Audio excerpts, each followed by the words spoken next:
lot of people, they always ask me, like when I got saved, you know what I'm saying? And I've grown to understand that throughout my life, like God actually been saving me since I was born.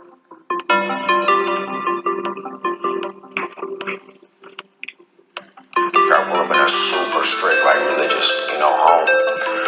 For me, Christian.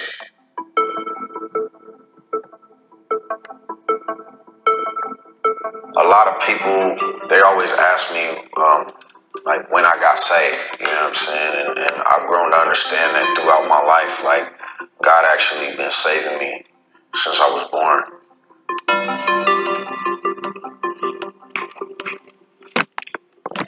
I grew up in a super strict, like religious, home.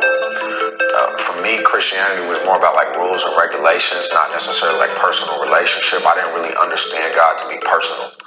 I just looked at him kind of like how you would look at a police officer in your community or something. Like it's somebody who enforces rules, but it's not anybody that you really want to kick it with. And we moved around a lot when I was a kid, never really having any deep roots in any community or any social circle, like constantly being uprooted. Like it was really hard for me.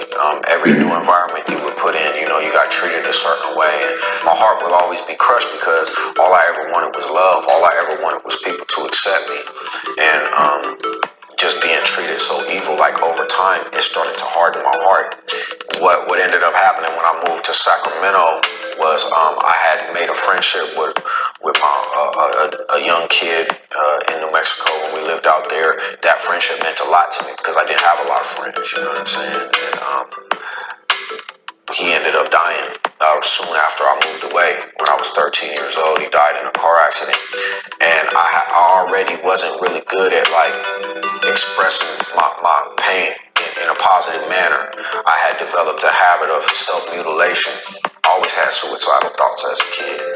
I just knew I was always hurting and angry, and it was going worse and worse and worse. And so when my bro died, that's when I kind of just like let go of any care about life or my future or anything like that.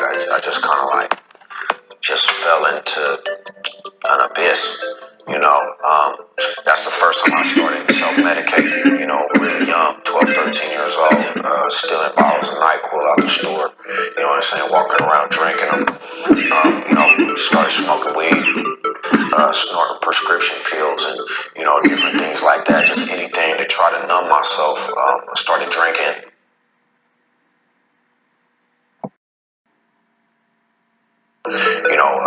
Really young, and I felt that desire for acceptance. I started hanging around with local gang members and stuff like that, and the Damus, the Bloods, they actually took me in, and treated me like, their version of family.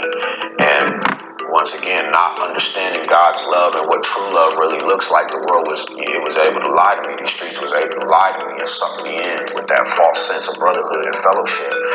And my parents didn't really know what was going on with me because they're not from that lifestyle. The enemy was able to use me to bring some of these generational curses into the family, and I'll forever regret that. And I just was constantly going to people who didn't care about me for advice, and they were kind of, advising me deeper and deeper into my own destruction. And I remember my depression had got so bad, me and my father ended up having a conversation where I pretty much denounced the Christian faith, the Christian culture, because it was a major part of my household. I really felt like, if he's so good, then why are we suffering? Well, if he loved me so much, why do I feel like nobody loved me? So what I did was that night after that conversation, I was just so beat up and at that point so demonically influenced, I walked into my room and I ended up putting my gun to my head. And in the moment of having that gun to my head, man, sitting on my bed, man, the Holy Spirit straight, fell on me. And I felt like this overwhelming sense of love and peace and acceptance. You cannot deny that feeling. You know what I'm saying? And it literally reached through my body, man, and it touched my heart and it changed me.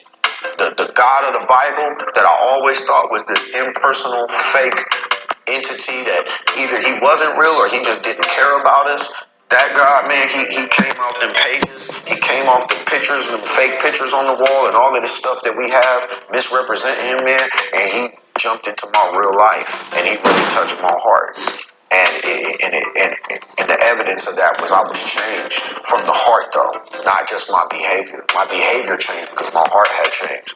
Where in my past, when I was feeling isolated, I didn't feel like God was personal. So I felt like I was in this black hole by myself. Now I don't feel that way.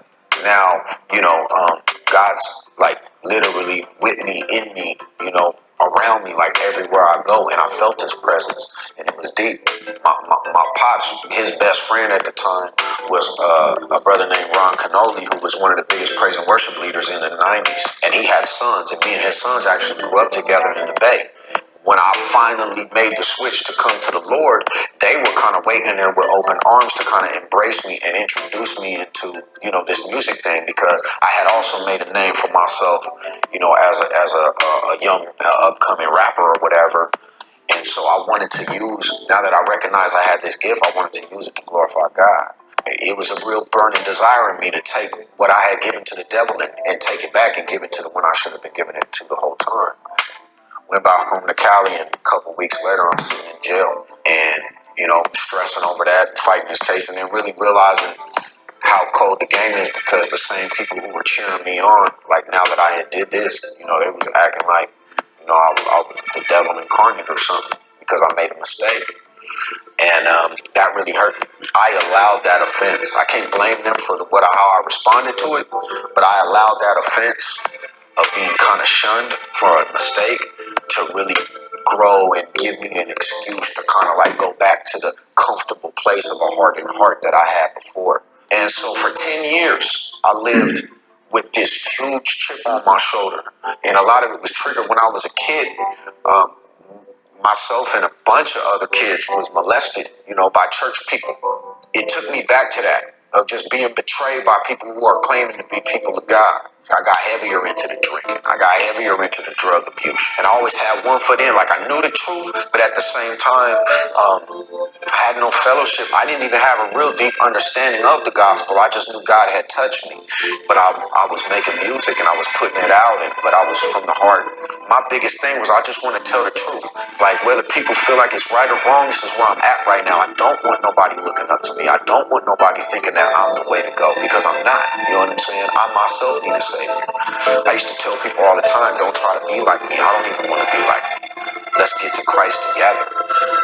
So my music was meant to be that bridge, you know what I'm saying, for people who were kind of stuck in limbo like I was. And so I ended up starting a ministry called Hog Mob that was kind of modeled after almost like being a Christian gang, where the Hog Mob meaning acronym stands for Hooked on God, Ministry Over Business. But I was very